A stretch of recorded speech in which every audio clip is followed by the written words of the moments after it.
Jamais une assemblée générale de l'ONU n'aura autant attiré les projecteurs de la presse internationale, autant que cette 78e session. Et pour cause, le monde fait face à d'importants bouleversements, des bouleversements qui justement ont été sonnés comme des vérités lors du discours prononcé par le président algérien Abdelmadjid Tebboune à cette occasion.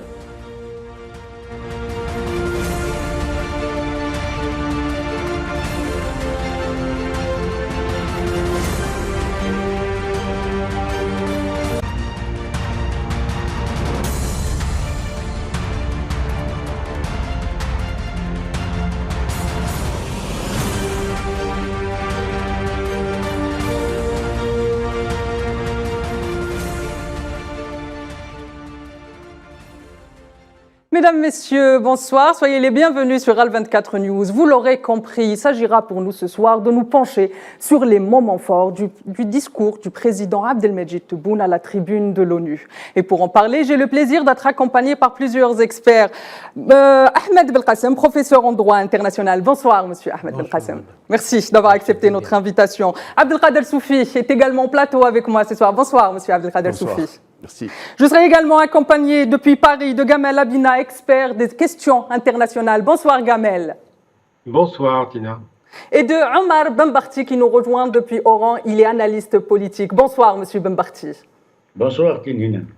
Messieurs, avant d'entamer cette émission et de rentrer dans le vif du sujet, je vous propose un tour de table. Je voudrais vos avis quant à ce que vous considérez lors de cette 78e session comme étant les moments forts justement de cette rencontre qui a quand même rassemblé plusieurs délégations des pays membres de l'ONU. Je commence avec vous, monsieur Ahmed Belkacem. Quels sont pour vous les moments forts de ces 2 jours de réunion, de conclave?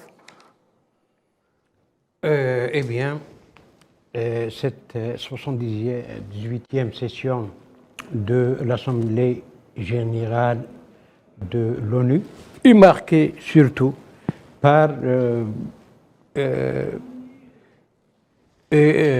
cette guerre russo-ukrainienne qui a défrayé la chronique, et en plus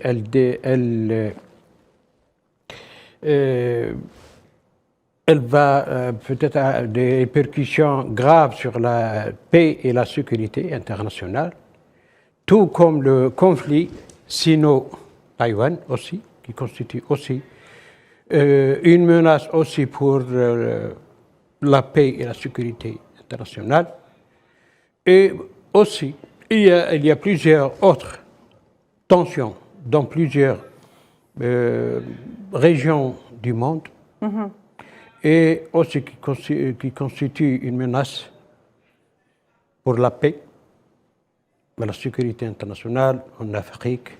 Donc pour vous, c'est les abcès sécuritaires et les grandes questions qui ont marqué cette année, qui ont été à l'ordre du jour de cette 78e session. Oui, absolument.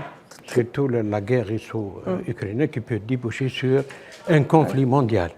On a déjà commencé à voir les conséquences. Je passe à vous, monsieur Abdelkader Soufi. Quels ont été les moments forts de cette rencontre?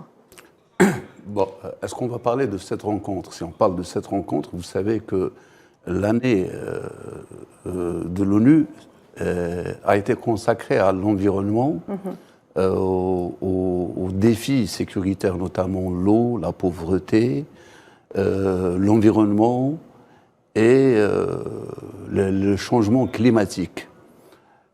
En ce qui concerne cette session, la 78e, elle est aussi marquée donc par le problème du changement climatique, mais surtout, nous parlons de la voix de l'Algérie. Ce qui est plus important, c'est les changements politiques dans la région du sous-continent, aussi donc le problème du développement et les problèmes récurrents à la sécurité et la montée en force du crime organisé, du terrorisme, et ce qui constitue justement peut-être les moments les plus forts au sein de cette...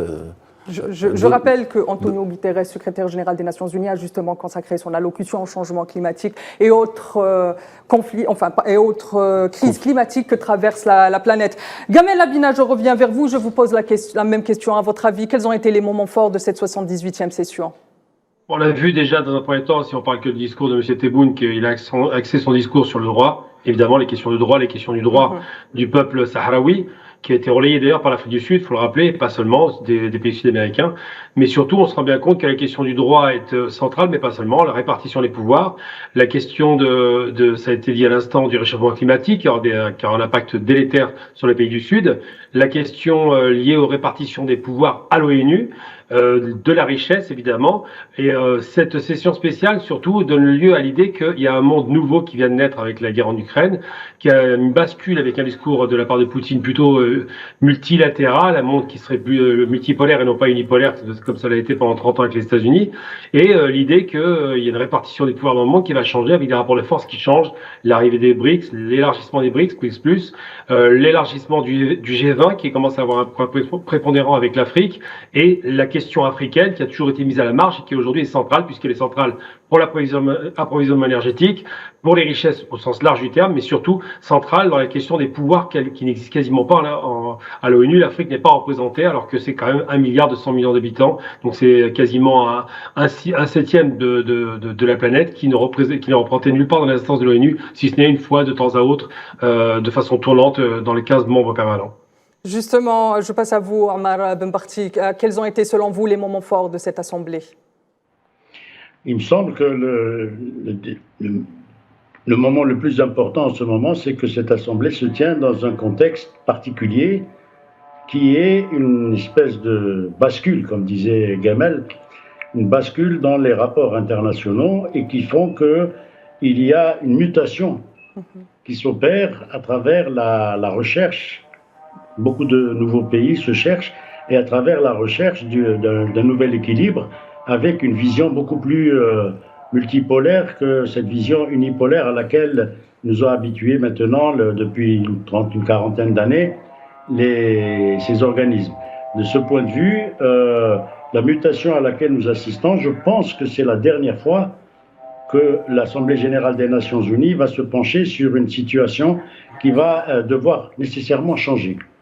Nécessairement changer parce qu'il y a des demandes qui ont été formulées de manière récurrente par Monsieur le Président de la République, M. Tebboune, mais je rappelle qu'il y a 50 ans, le Président Boumediene avait fait à peu près le même type de discours avec les mêmes thématiques. Donc ça veut dire qu'en 50 ans, rien n'avait véritablement changé. Donc aujourd'hui, il y a des changements. Il y a une libération qui se met en place. La guerre en Ukraine n'est pas, je ne pense pas que ce soit l'élément le plus important, mais je pense que c'est surtout la nécessité pour les pays africains de se libérer d'une emprise. Et ça, nous assistons, je crois, à une révolution dans laquelle nous sommes partie prenante. Très bien. Monsieur Soufi, un événement a fait le tour des réseaux sociaux. C'est l'ambassadeur de l'entité sioniste qui se fait escorter par la police alors qu'il essayait de perturber le discours du président iranien Ibrahim Raisi. Peut-on voir ici une prise de conscience au sein de l'organisation quant aux agissements irresponsables des diplomates de l'entité sioniste qui ne sont pas à leur premier coup de tenter de perturber une session ou le travail des diplomates qu'il y a au sein de l'ONU? Il est clair que l'entité sioniste a toujours travaillé d'abord en coulisses et qui fait un travail de fourmi et qui a toujours essayé de troubler les actions qui vont dans le sens à bloquer c'est justement cette entité. Ensuite, maintenant, moi je ne pense pas que ce soit un événement vraiment majeur sur lequel on doit donner plus de focus que peut-être d'autres événements plus importants. Aujourd'hui, la 78e session ordinaire est un parterre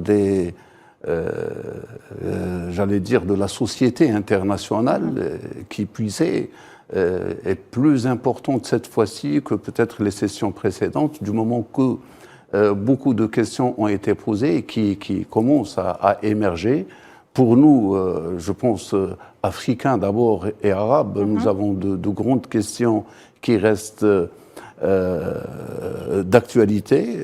Le développement qui tarde à venir, le déséquilibre entre le Nord et le Sud, donc une une appréciation à géométrie variable du droit international quant aux différentes questions qui sont posées. Aussi, il y a la question du Sahara occidental Justement, qui ne fait que tarder, mais aussi la question palestinienne. Justement, le président algérien Abdelmejid Tebboune, lors de son allocution, a consacré une bonne partie pour parler de l'adhésion notamment entière de la Palestine au sein même de l'organisation. Que signifie cela, Monsieur Belkacem? Justement, le problème de l'accession de la Palestine en tant qu'État à part entière, qui doit occuper un siège de plein droit au sein de l'Assemblée générale de l'ONU, c'est une nécessité majeure pour intégrer cet État au sein de l'ONU. Et je crois que le statut de membre observateur ne suffit pas à cet État palestinien qui doit voir le jour et être reconnu par tous les pays du monde. Je crois que le président Tebboune avait raison de demander la tenue d'une session extraordinaire de l'ONU afin de débattre de cette question majeure et cruciale pour le monde arabe. Et je crois que peut-être l'Algérie, en tant que pays qui va accéder au Conseil de sécurité en tant que pays non membre, peut-être il va jouer un grand rôle pour l'acceptation. Justement, on va revenir dans un moment au rôle de l'Algérie dans le Conseil de sécurité de l'ONU. J'ai une question à poser à Omar Ben Barti. Omar Ben Barti, pourquoi est-ce que la Palestine n'est pas encore État membre de l'ONU, alors que la solution des deux États est la solution préconisée par l'organisation? Tout à fait. Ça fait des années que l'ONU a déclaré qu'il fallait respecter ses résolutions et comme vous le savez, cela n'est pas respecté. Donc ça veut dire que rien n'a été fait. Et l'entité sioniste continue de développer davantage la colonisation, le peuplement et le harcèlement, l'assassinat, les crimes contre ces malheureux Palestiniens. Donc de ce point de vue-là, il faut bien comprendre une chose, c'est que ce que le général de Gaulle avait appelé le machin, cette organisation des Nations Unies, est restée les bras ballants devant ce que fait l'État sioniste, parce que c'est la première base américaine au Moyen-Orient, il ne faut pas se faire d'illusions là-dessus. À partir de ce moment-là, il est évident que l'Algérie, qui a gardé toujours les mêmes positions et qui s'efforce de réunir les factions palestiniennes, qui a toujours été aux côtés de la Palestine, reste comme une épée dans le talon de ces institutions qui commencent un peu à être dépassées. Donc ça nous ramène à un peu plus de réalisme, au-delà des discussions sur l'intérêt de cette session spéciale des Nations Unies. Le réalisme, c'est de dire que seule la force l'emporte. Et l'Occident nous a démontré depuis des décennies qu'il fonctionne exclusivement avec la force. Lorsqu'il a la force de son côté, il fait ce que bon lui semble. Et il ne respecte en aucune façon les résolutions des Nations Unies.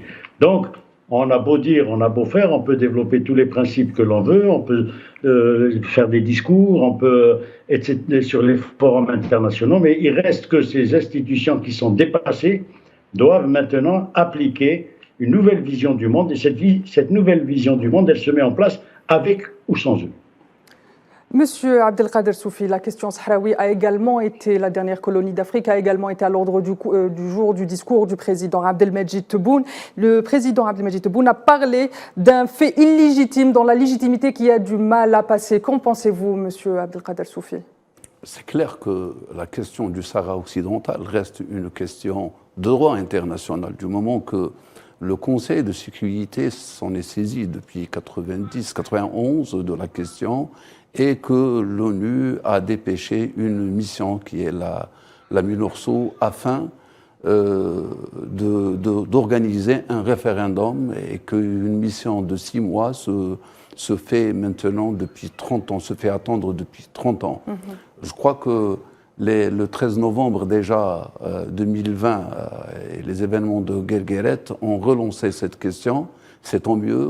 Antonio Guterres prend le taureau par les cornes.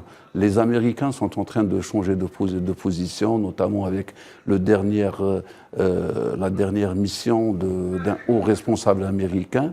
Et c'est tant mieux que l'Algérie doit donc d'abord, par acquis de conscience et parce que c'est un pays qui adhère totalement au droit international et à la Charte des Nations Unies, et que cette question qui est de l'ordre de la commission, de la 4e commission, doit aboutir et doit l'opinion, plutôt l'Assemblée générale, doit agir et exercer une pression surtout sur le Conseil de sécurité et ceux qui bloquent à l'intérieur du Conseil de sécurité pour que l'on puisse aller définitivement vers ce référendum et donc permettre aux Sahraouis de dire leurs mots, qu'ils veulent être indépendants ou pas. Cela dépendra effectivement d'eux, car ils restent un peuple victime de machination et victime d'intérêts interposés des uns et des autres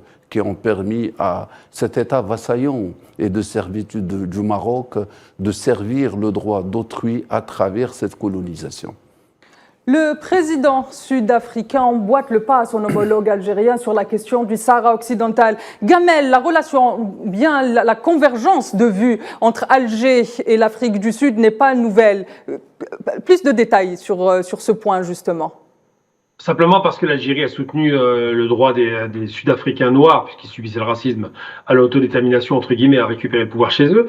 Et les Sud-Africains n'ont pas oublié, et c'est des principes humains, tout simplement. On respecte le droit, on respecte le droit des peuples à disposer d'eux-mêmes. Et la question Sahara occidental est une question qui a été évoquée plusieurs fois. Ça a commencé en 75 avec cette fameuse marche verte, là, quand l'Espagne va lâcher le Sahara dans des conditions chaotiques. Le Maroc va donc envahir littéralement avec une population. Et puis, c'est Hassan II qui le voulait pour agrandir ses ambitions. Il avait le rêve du grand Maroc. Donc, c'était pas seulement le Sahara occidental. Il voulait aussi une partie de l'Algérie. Il voulait aussi une partie du Mali. Il voulait la Mauritanie. Bref, c'est vraiment l'idée du grand Maroc qui rappelle d'ailleurs Eretz Israël. Hein. C'est même le même délire un petit peu grandiloquent de la part d'un petit monarque. Et ce qui se passe, c'est que dans les années 90, on avait eu l'impression, avec le plan Baker, que les Marocains étaient avec une pression qui était réelle, hein, prêts à peut-être pouvoir ouvrir la voie à une négociation et éventuellement à un référendum. C'est ce qui était prévu. Sauf que le référendum a été annulé pour des raisons que vous connaissez, à savoir que le roi voulait absolument y inclure des Marocains qui étaient arrivés après 75, donc ça a posé problème. Depuis, c'est gelé. C'est un conflit qui s'est réouvert il y a 3 ans. Alors pourquoi l'Afrique du Sud a en fait des causes pour ce peuple sahraoui? Parce que simplement, c'est un peuple qui subit effectivement l'occupation, qui est condamné par l'ONU. L'Afrique du Sud, en cela, reste droit dans ses baskets et suit les recommandations de l'ONU comme l'Algérie.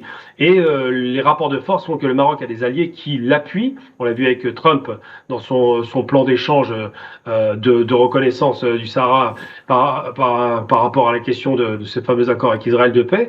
Donc tout ça, c'est du marchandage, mais dans le principe du droit stricto sensu, le Maroc ne respecte pas le droit, d'ailleurs comme Israël ne respecte pas sur la Palestine.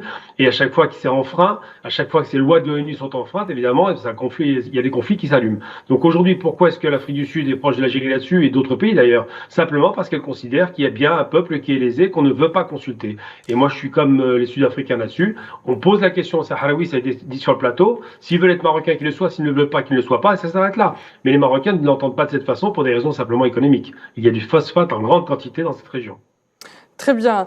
Les abcès sécuritaires sahéliens n'étaient pas en reste de ce discours. Je vous propose d'écouter un extrait du président algérien Abdelmajid Tebboune. بالنسبة لوضع المستجد في الجار النيجر فالجزائر تؤكد تمسكها بالعودة إلى النظام الدستوري بالطرق السلمية وتغليب الحلول السياسية والدبلوماسية واحترام متطلبات دولة القانون وتدعو إلى توخي الحذر أمام نوايا التدخل العسكري الأجنبي لما له من عواقب خطيرة على أمن واستقرار النيجر والمنطقة كلها. Omar Ben Barti, le président algérien Abdelmajid Tebboune, se dit pour la légalité constitutionnelle, mais reste prudent quant aux interventions étrangères mal intentionnées. Est-ce que c'est le passif de cette région qui laisse le président algérien encore prudent sur les interventions étrangères? Bon, les interventions étrangères, elles ont démontré les conséquences terribles qu'elles pouvaient avoir. Nous avons connu ce qui s'est passé en Libye. Et donc, sachant que l'Algérie a 1000 km de frontière avec le Niger, vous imaginez bien que notre pays sera terriblement affecté par une intervention au Niger. Mais cela reste une hypothèse fallacieuse dans la mesure où, maintenant qu'il y a la création de l'association des États du Sahel, je doute fort, aussi bien le néocolonialisme français que les vassaux qui sont au niveau de la CEDEAO, je doute fort que ceux-ci soient en mesure d'aller attaquer un pays comme le Niger, pour des tas de raisons objectives sur lesquelles il n'y a pas lieu de revenir ici. Mais toujours est-il que l'Algérie attire l'attention, et elle a été très ferme dans sa position, sur le fait qu'elle était tout à fait opposée à une ingérence ou une intervention militaire dans la zone. Et pour cause. Ce qui s'est passé au Mali, ce qui s'est passé au Burkina Faso, ce qui se passe au Niger, ce qui risque de se passer encore dans d'autres pays d'Afrique, centrale en particulier, c'est justement ce que je disais tout à l'heure, il y a une bascule qui se met en place et maintenant, ces pays qui ont été longtemps pillés, longtemps dominés, longtemps mis sur le boisseau de la soumission, ces pays sont en train de relever la tête, pardon, et sont en train de développer une approche qui est radicalement différente de celle des discours ronronnants avec lesquels nous sommes habitués. La création de l'Association des États du Sahel, ça va déranger beaucoup l'Union africaine et ça va déranger beaucoup la CEDEAO, ces organisations fantoches qui n'ont jamais rien fait, que ce soit l'Union africaine ou que ce soit la CEDEAO et les autres. Donc, de ce point de vue, je pense que l'Algérie a raison d'être très ferme et droite dans ses bottes, comme disait Abina tout à l'heure, parce que on ne peut pas tergiverser avec ce genre de situation. Il faut que ce monde occidental apprenne ou découvre ou accepte que les choses changent et qu'on devient multipolaire, que ce ne soit pas uniquement la vision occidentale qui soit la seule déterminante dans l'approche des questions internationales. Mais la mise en œuvre de cette histoire de l'immigration, Lampedusa, tout le tam-tam qui est fait autour de ces questions-là, ça permet de déplacer les projecteurs de véritables situations importantes qui sont le développement de ce pays, le pillage de ces pays, l'augmentation du prix du pétrole, les énergies à prendre en charge, etc., etc. Monsieur Abdelkader Soufi, comme vient de le dire Omar Ben Barti, l'enjeu est aussi un nouvel ordre mondial. Et justement, cette question, Abdelmajid Tebboune a plaidé en faveur d'un changement des relations mondiales assurant, je cite, l'égalité de la coopération entre les nations. Ce n'est pas le cas pour le moment, monsieur Abdelkader Soufi. Est-ce que vous pouvez nous en dire plus ? Oui, absolument. D'ailleurs, on peut prendre comme exemple le problème qui se pose donc dans le sous-continent et nous sommes confrontés à une impasse sécuritaire qui a engendré deux problématiques. La première problématique, c'est ce nombre de coups d'État répétés donc un peu partout en effet domino. Et la deuxième problématique, c'est l'interventionnisme, étranger. Donc, c'est le facteur exogène. Devant ceci et cela, une grande dialectique.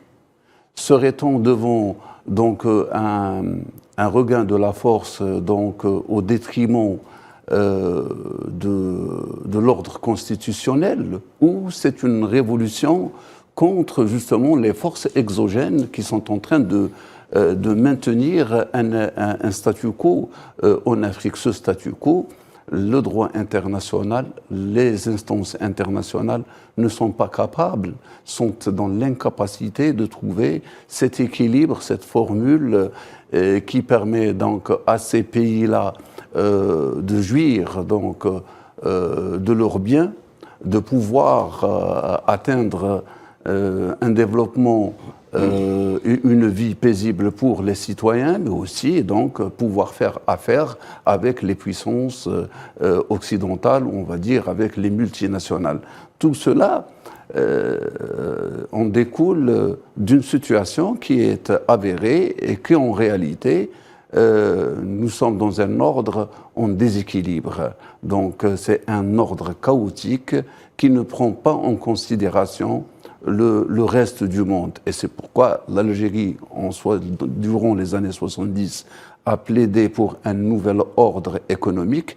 Et au jour d'aujourd'hui, nous revenons à la charge. Et c'est cet ordre économique qui a créé les impasses et la problématique sécuritaire. C'est pourquoi je crois que l'Algérie a raison de remettre la question à l'ordre du jour, et je crois que beaucoup de pays maintenant, non seulement les pays du reste du monde, mais aussi de grandes puissances sont aussi intéressés par cette réforme de l'ONU.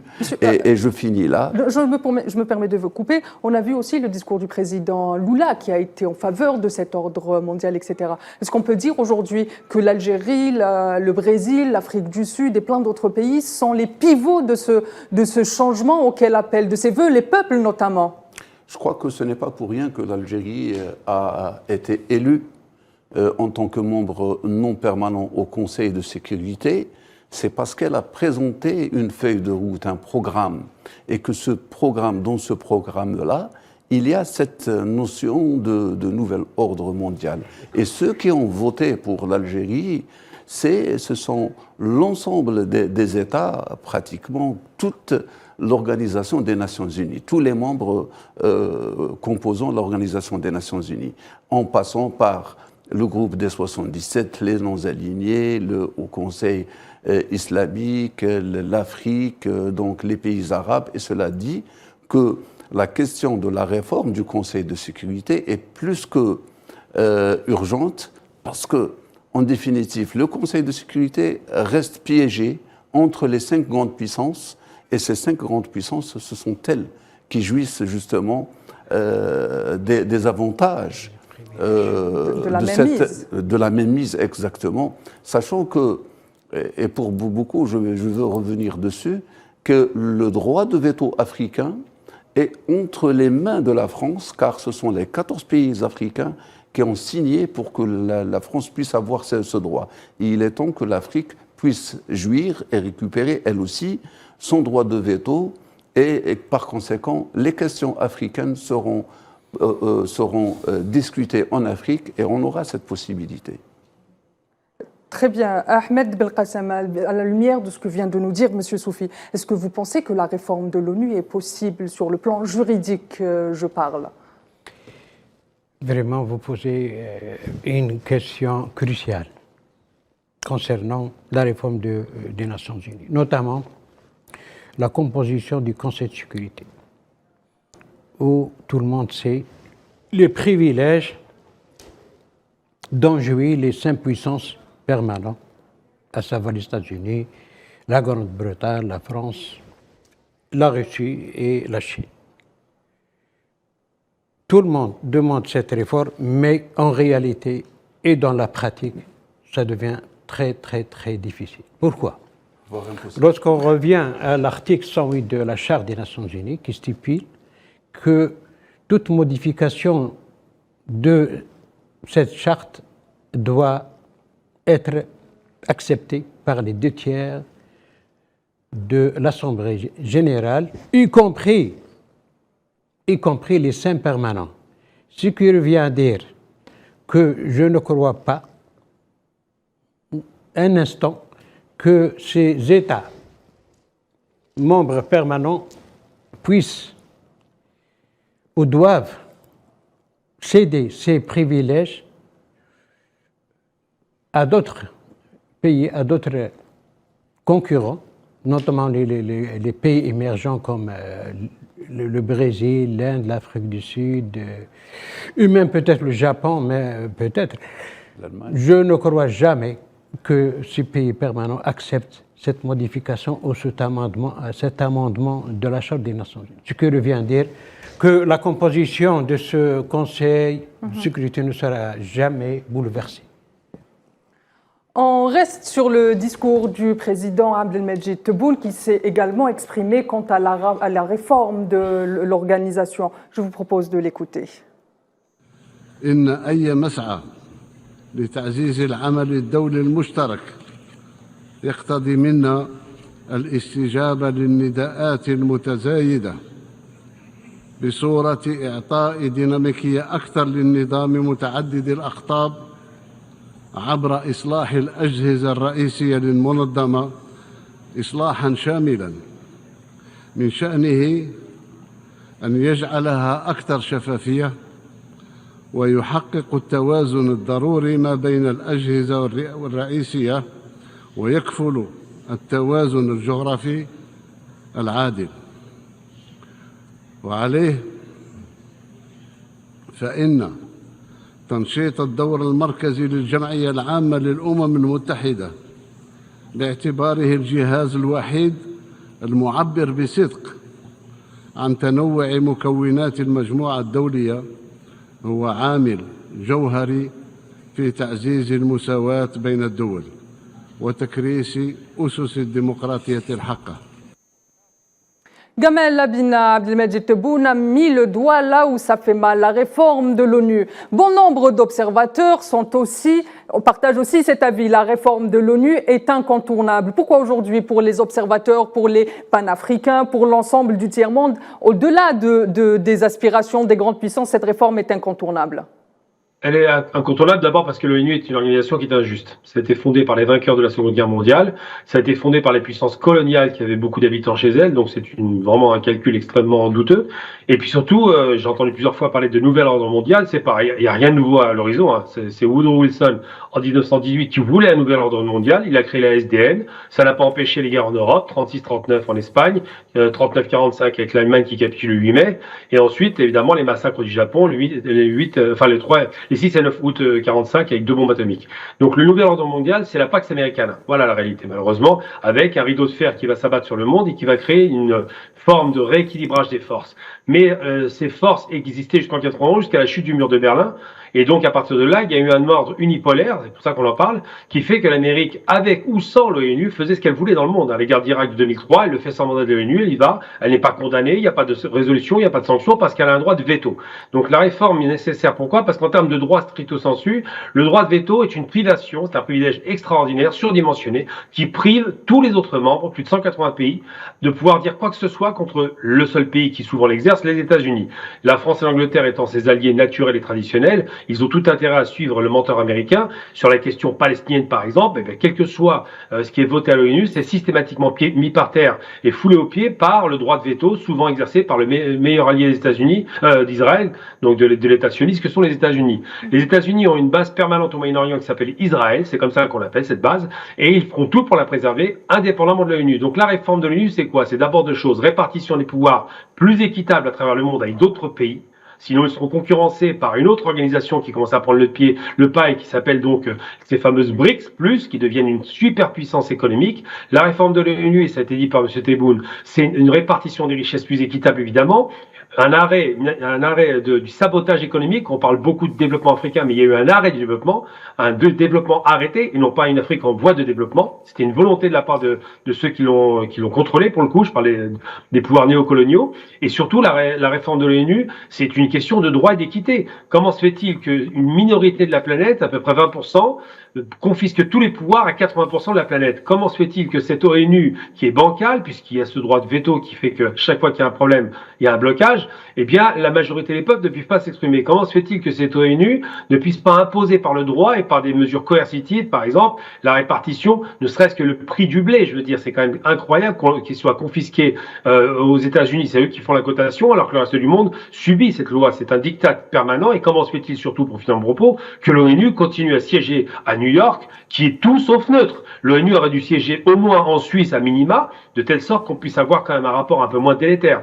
Donc ces questions sont soulevées avec acuité, et le président algérien rappelle, même si l'ONU, à mon sens, n'a pas beaucoup de sens, mais rappelle que si l'ONU était une organisation démocratique, car on parle de démocratie, il n'y aurait pas de droit de veto évidemment, et il y aurait une représentation plus importante des pays du Sud, ce qui n'est pas le cas aujourd'hui. Omar Benbarti, à la lumière de ce que vient de nous dire Gamel Labina et aussi les faits qui sont là, notamment les interventions étrangères injustes et non justifiées à l'encontre de la Syrie et de l'Irak, et les exemples sont nombreux, le statu quo comme vient de l'expliquer Gamel Labina, est-ce qu'on peut pointer du doigt directement les grandes puissances dans ce rôle négatif? Absolument, absolument. Ça a été bien dit, l'Organisation des Nations Unies n'a rien de démocratique. Le fait même qu'il y ait un Conseil de sécurité dans lequel siègent 5 superpuissances et qui ont droit de veto, c'est-à-dire elles font ce qu'elles veulent, lorsque vous n'êtes pas d'accord et qu'elles ne sont pas d'accord, elles expriment leur droit de veto. Donc les 195 autres nations qui siègent au niveau de l'ONU, ça compte pour du beurre. Donc il faut rester conscient que ce qui a permis à ces États d'acquérir cette position, pour ne pas dire autre chose, c'est le rapport de force et rien d'autre. Aujourd'hui, la Chine parle avec une voix très haute.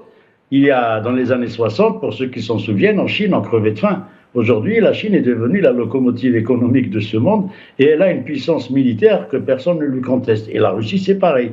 Donc, à partir de ce moment-là, quand on fait une analyse objective de ces situations, je suis désolé de le dire, mais le baratin sur les textes de loi, le droit international, ou ce que fait le secrétaire général de l'ONU, etc. Rappelez-vous qu'un secrétaire général comme Daga Marshall avait été assassiné, mais assassiné par qui? Bon, on le sait maintenant, 70 ans après.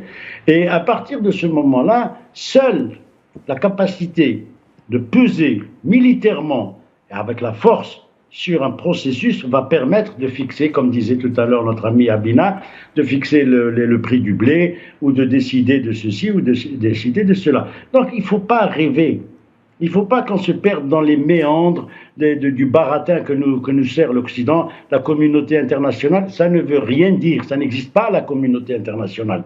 Tout à l'heure, je le disais, ça a été répété, Israël c'est la plus grande base militaire des États-Unis d'Amérique au Moyen-Orient. Ce n'est rien d'autre. Ce n'est pas un État, il faut être sérieux.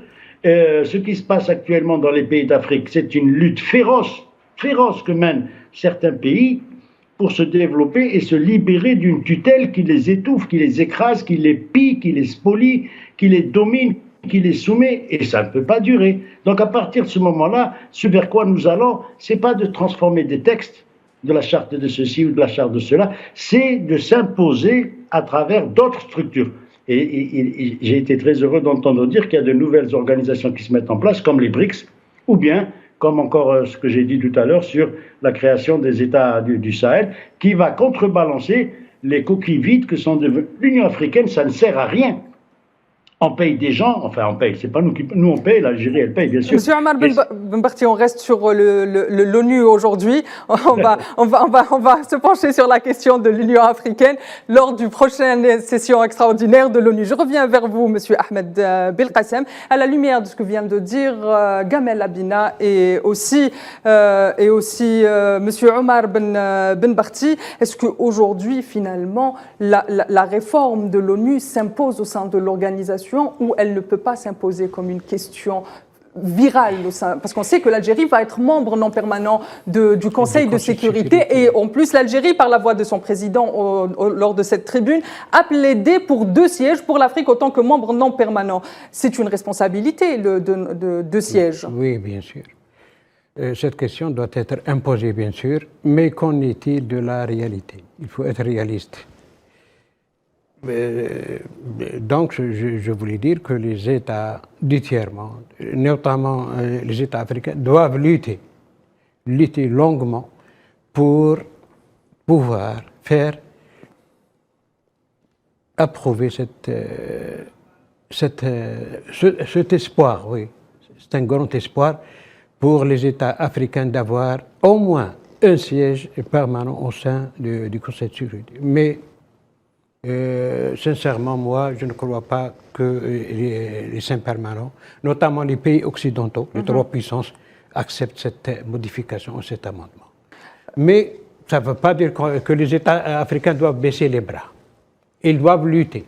longuement, comme l'on était pour l'indépendance. Très bien. On sait que, je passe vers vous, Monsieur Abdelkader Soufi. Aujourd'hui, les pays africains ou bien les pays du Sud globalisés de façon générale entament une deuxième partie de leur histoire. On a vu, notamment avec tout ce qui se passe au Sahel. Et quels seront les enjeux finalement de ce Sud globalisé au sein de l'organisation onusienne ou au sein en particulier? Moi, je crois que nous assistons à un éveil en Afrique. Donc, c'est ce panafricanisme qui prend forme. La douleur humaine, quand elle dort, elle n'a pas de forme, mais elle prend la forme de ce qui la réveille. Ce qui a réveillé les Africains, c'est cette injustice qui n'a fait que trop durer et qui a créé donc ces déséquilibres majeurs avec tous ces changements climatiques, la spoliation de leurs biens et surtout maintenant une diaspora beaucoup plus lucide, apte et capable à mener une nouvelle lutte contre ce colonialisme économique et politique. Et d'ailleurs, cet effet domino que connaissent les pays, notamment de francophones, est une forme de révolte plus qu'une forme de destitution de pouvoir. Maintenant, comme l'a dit vos invités, il est vrai qu'il est impossible, voire impossible, donc, de remettre en cause l'ordre mondial tel qu'il a été mis en place en 1945 et ce Conseil de sécurité, mais il y a toujours cette possibilité de faire des alternatives en parallèle, que de créer de nouveaux groupes, de nouveaux lobbies, tels que ça a été fait par le groupe des BRICS, tels que, par exemple, aujourd'hui au Sahel, les trois pays, le Mali, le Niger et le Burkina Faso, qui créent une alliance sécuritaire ensemble, peut-être donc une alternative pour d'autres pays qui puissent les joindre, que ce soit du Nord ou de l'Afrique de l'Ouest, pour faire donc barrage à la mainmise. Est-ce que le fait que le monde, on n'arrête pas de le dire, en particulier depuis le conflit entre la Russie et l'Ukraine, que le monde est en train de changer, est-ce que justement ces changements ne sont pas ici la preuve que même l'organisation telle qu'appelée de ses voeux par le président algérien Abdelmejid Tebboune lors de son discours va changer finalement parce qu'elle sera obligée de suivre la marche du monde? Vous savez, le monde évolue et rien ne peut rester tel qu'il est. Je pense que Karl Marx, quand il parle de l'évolution vers le communisme, il a parlé de 4 étapes. L'ordre de la nature, et puis donc en passant par la période mercantile, l'industrialisation et finir. Rien ne peut être tel que c'est. C'est vrai que pendant longtemps, les pays africains ont été colonisés et ils étaient sous la main, sous les empires britanniques et français, et j'en passe, espagnols, portugais, mais pourtant ils se sont libérés. Et maintenant, il y a une nouvelle évolution. Et cette évolution, elle va vers l'Afrique. L'Afrique devient le noyau du monde. Et il appartient aux Africains parce que, vous savez, la mondialisation a eu l'effet inverse. Elle a été créée pour avoir une mainmise totale sur l'ensemble des biens et du monde. Sauf que le transfert des technologies et du savoir a été possible et que beaucoup de pays africains ont pu émerger, ont pu justement avoir accès à beaucoup de choses dont ils ne pouvaient pas avoir entre leurs mains à un moment donné. Et surtout, il y a ce retour de la manivelle et le vent en poupe en faveur des pays africains. Les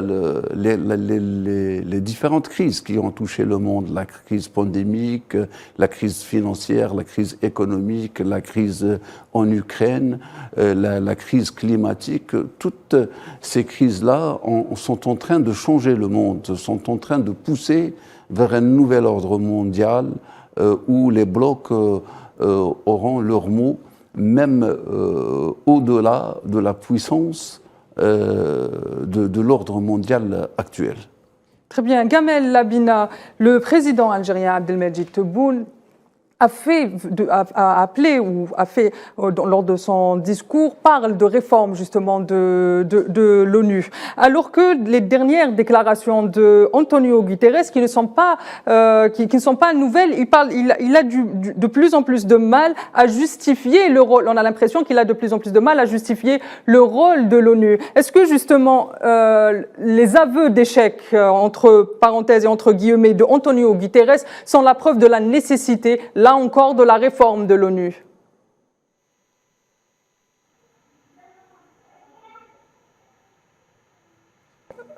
Je crois. Je passe à Omar Ben Barti avec la même question. C'est bon, ça fonctionne de nouveau. Vous m'entendez? On vous entend, Gamel, oui. Excusez-moi, il y a un petit bug. Donc je disais oui, le 21 juin 45, on a fondé l'ONU et donc ça aurait dû être un printemps ou un été des peuples. Ça n'a pas été le cas puisque 2 ans plus tard, ce qui s'est passé, c'est qu'ils ont fait la partition de la Palestine. Donc première faute de l'ONU qui a été faite sur le dos d'un peuple sans le consulter. Je le rappelle tout de même, à une époque où tous les États arabes étaient colonisés quasiment. Donc ça a commencé par des injustices. Ensuite, le seul moment on dira où l'ONU a été à la hauteur, c'était en 88 avec Pérez de Colar, donc ce secrétaire général, qui a obtenu la fin de la guerre Iran-Irak. C'était un véritable coup. Le seul coup extraordinaire de l'ONU, sinon systématiquement c'était les catastrophes. 91, la guerre d'Irak, évidemment, destruction de l'Irak. Ensuite, il y a eu l'histoire de la Libye en 2011. Quasiment tous les 10 ans, l'ONU va commettre une faute politique considérable qui aura des conséquences très lourdes. La question aujourd'hui qui se pose, c'est pas tellement la réforme politique de l'ONU, même si elle est nécessaire. La question qui se pose, ça a été amené d'abord par Boumedienne, rappelons quand même que c'est un homme intelligent, qui a parlé du néocolonialisme économique et que l'Afrique s'exposait à cela. Et bien aujourd'hui, à nouveau, on peut parler de réforme. Ce fameux nouvel ordre mondial doit être une réforme d'un nouvel ordre mondial économique. Et il se trouve que l'ONU commence à être dépassée, c'est ce que Gutiérrez commence à sentir. Il commence à être dépassé par d'autres puissances qui s'organisent entre elles, qui s'organisent sur le plan économique pour l'instant, plus tard sécuritaire, parce que rappelons tout de même que les 2 seules grandes puissances sécuritaires mises en place jusqu'à présent, c'était l'OTAN d'un côté et le pacte de Varsovie, le défunt pacte de l'autre. Sinon, les alliances sécuritaires sont très peu présentes, ça commence à arriver, on le voit en Afrique par exemple. Il n'en demeure pas moins que la réforme principale urgente de l'ONU pour faire face à ce fameux réchauffement climatique, à ces dégradations en termes de l'échange qui font que les pays africains sont toujours si pauvres, eh bien c'est la réforme économique, ce fameux nouvel ordre économique mondial qui doit être mis en place pour faire en sorte que les pays du Sud ne soient plus les vaches à lait de l'Occident, que les pays du Sud ne soient plus les victimes de la surconsommation et de la surpollution de l'Occident, que les pays du Sud puissent avoir un développement nouveau, pas le même type de développement destructeur et ravageur que l'Occident a produit avec le CO2 et avec la destruction des forêts, j'en passe. Donc c'est ça qui doit être à l'esprit des gens. La réforme de l'ONU doit tendre vers cela. Politiquement, il n'y a aucune chance que ça fonctionne parce qu'il y a le droit de veto, mais sur un plan économique, on peut peut-être faire pression, et c'est là où l'Algérie doit jouer sa carte, faire pression pour faire en sorte que l'ONU puisse enfin discuter des questions de répartition de richesses et de rééquilibrage des forces économiques mondiales. Très bien. Monsieur Ahmed Belkacem, comment est-ce que justement l'Algérie va jouer ce rôle, comme vient de le dire Gamel Abina, au sein de l'ONU, avec son siège non permanent qui va bientôt commencer? Oui, je crois que l'Algérie doit jouer ce rôle important et majeur au sein du Conseil de sécurité en tant que membre non permanent. Vu que notre pays est devenu, on peut dire, une puissance régionale, soit sur le plan africain et même sur le plan arabe. Et c'est pour cette position de notre pays que beaucoup de pays espèrent que l'Algérie doit guider cette idée force de amender certaines situations au monde, notamment la solution de plusieurs conflits en Afrique, et même peut-être la crise, la crise majeure en Afrique, qui est bien sûr le problème du Sahara occidental, qui doit être résolu par l'ONU, notamment par le Conseil de sécurité, et qui doit forcer le régime marocain afin d'organiser ce référendum.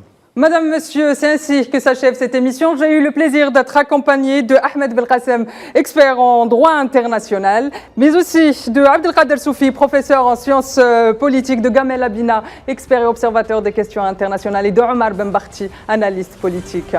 Madame, Monsieur, excellente soirée à tous, excellente suite des programmes sur Al 24 News.